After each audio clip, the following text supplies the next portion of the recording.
Hello to all you Templars out there. And thanks for being patrons on my site. I'm trying to duck my head around so I'm not getting too much glare from that window there because it's a little bit bright. So hello, welcome to my August update.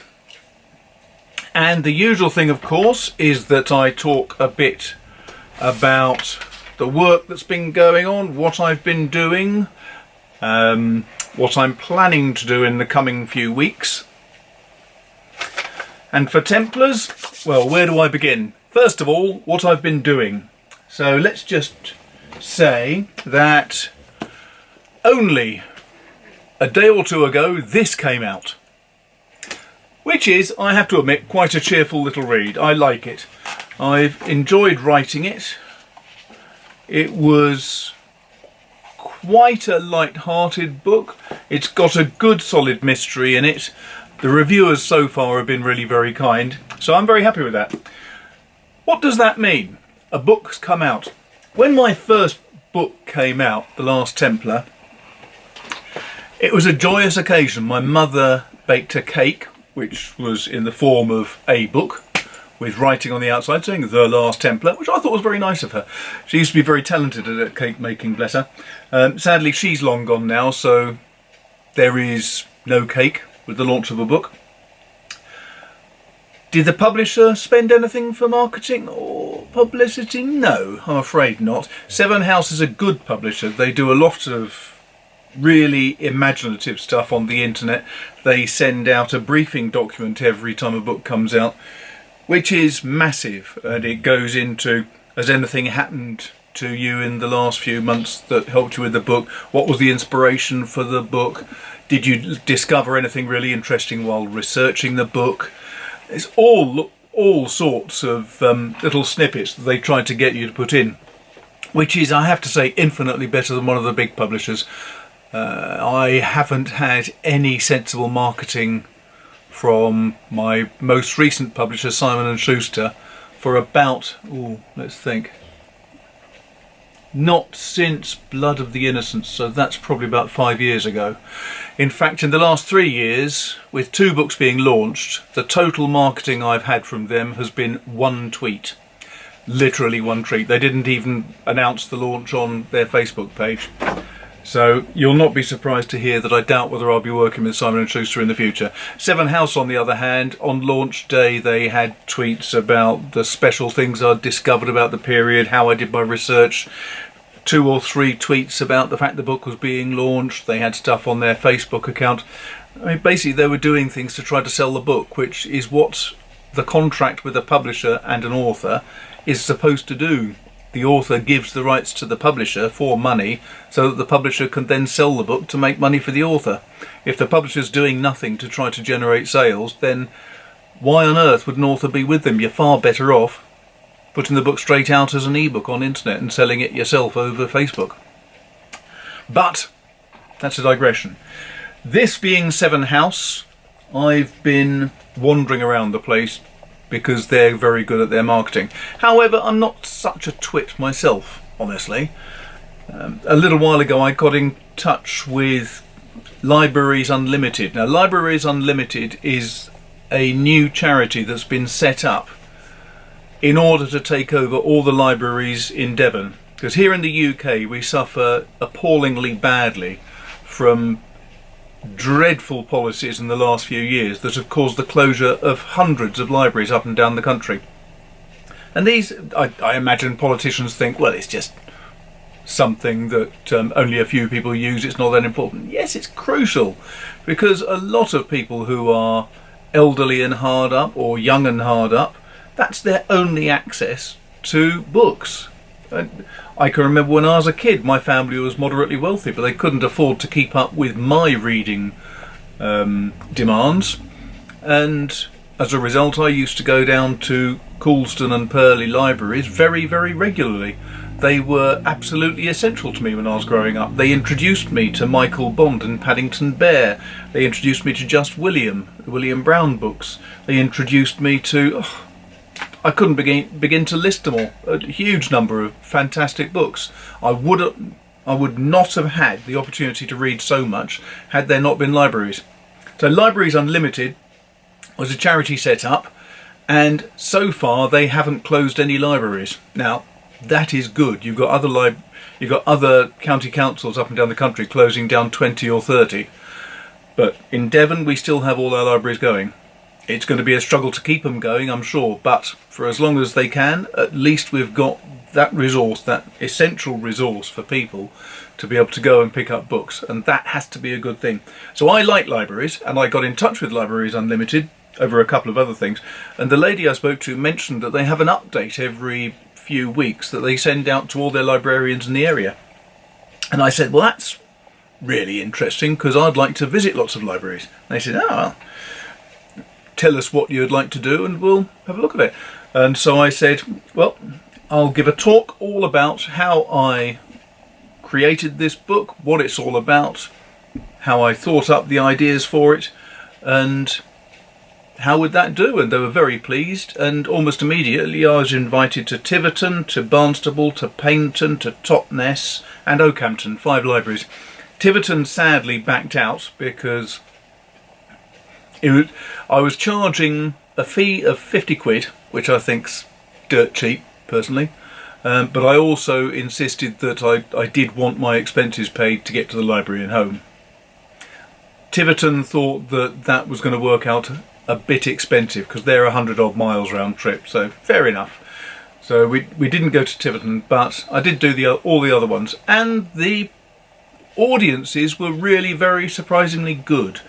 Barnstaple was a little bit smaller, but it ended up with, for example, Oakhampton last night, I think there was nearly 30 people. And if you get 30 odd people in a library audience, that's good. That's a worthwhile audience, because the libraries have a small enough catchment area. They've got lots of people who are going to be very busy on an afternoon or an evening. There's always something on TV that will distract. The weather is going to be a distraction. If it's lovely weather, people want to be outside and having a barbecue. If it's rubbish weather, they don't want to go out anyway. So, you know, there's all these different things that you've got to mix and match up. The worst ones I ever did were both in Dorset at Portsmouth, where they've got a really lovely library, and I've been there a couple of times, both times with someone else. Once I think was Quentin Jardine, and I can't remember who was with me the second time, but we went there.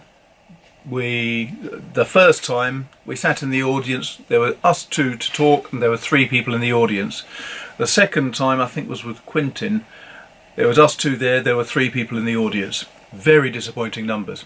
But the first time was during an Olympics or Commonwealth Games event, and apparently a famous English runner was running. Couldn't say who, I didn't know on the day because I don't follow sport. I've got no interest in it, in athletics whatsoever. So they say it was a famous race. Okay. Next time we went, I thought, well, it can't be that bad because that was just bad luck that time. The next time we went, there was a big football match on somewhere. Again, I hate football, quite candidly. So I've no idea who was playing then. I suspect it was the Portsmouth team playing against someone, but yeah, who cares, it's football. So I didn't get anyone that time either. So as you may have guessed, I made a pretty firm decision that I wasn't going to go back to Portsmouth Library again. And so far I've stuck to that. Mind you, Portsmouth Library may not want me because every time I turn up, nobody else does. Maybe that's the thing. Hey ho. But libraries, generally, I love. People do sometimes ask, why do you like libraries so much?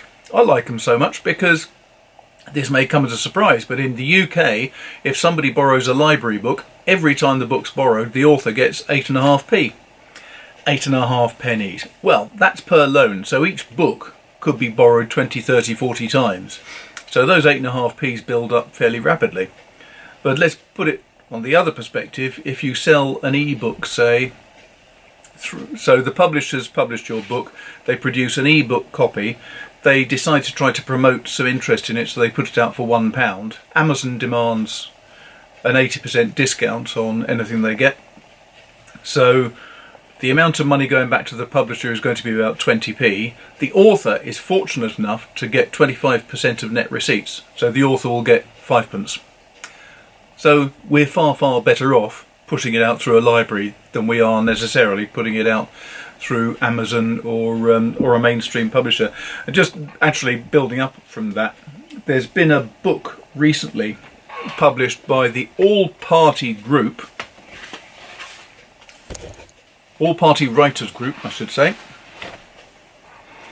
Supporting the Writers of Tomorrow. There you go. This has the depressing information that in 2005 the average income of a professional writer was £12,330. Now, bearing in mind Ian Rankin probably earned about 12 million that year. You know, the top authors get a huge amount, but most authors get a very, very small amount indeed. The equivalent in today's terms of that 12,330 would be 18,000 quid. In 2013, author incomes had reduced to £11,000. In real terms, that would be today about 12,300. In 2017, which is the last time they had any figures, that had dropped to 10,500. I don't know if this is visible there, but you can hopefully just about read that there. So this is a professional document put together by the House of Commons, and it was produced in association with the Society of Authors, the Writers Guild of Great Britain, Hachette UK, the Authors Licensing and Collecting Society, the Association of Authors Agents, and a number of other people. Very interesting. If you can get hold of a copy of that, I can recommend it. I'll actually see if I can find a thing and put a link in for it down the bottom. So apologies for the slight break there. I'm baking some sourdough and the bleeper just went to tell me it was time to take it out of the oven. Hey ho! So back to the update. So I've spoken about the libraries, very good attendance, really good fun. The book's out, that's good. What else have I been doing in the last month? Well, mainly editing Shanghai. This book has been a lot of effort, but it's turning into a book I'm really enjoying now. It's one of those things, sometimes you can waft through the writing, it takes no effort at all, it's dead straightforward, everything seems to just go swimmingly, and when you get to the end, it's just a doddle. It's nice and straightforward. Sometimes, especially with the first book, because you're inventing new characters, new scenes, a complete whole environment, a whole new world, it can be a great deal more troublesome. Shanghai has been one of those.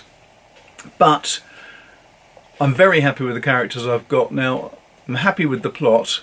I've got 3 weeks worth of editing, I think, trying to build up a couple of the subplots, make sure that it's not terribly obvious who's guilty and so on, and then throw in a few more red herrings.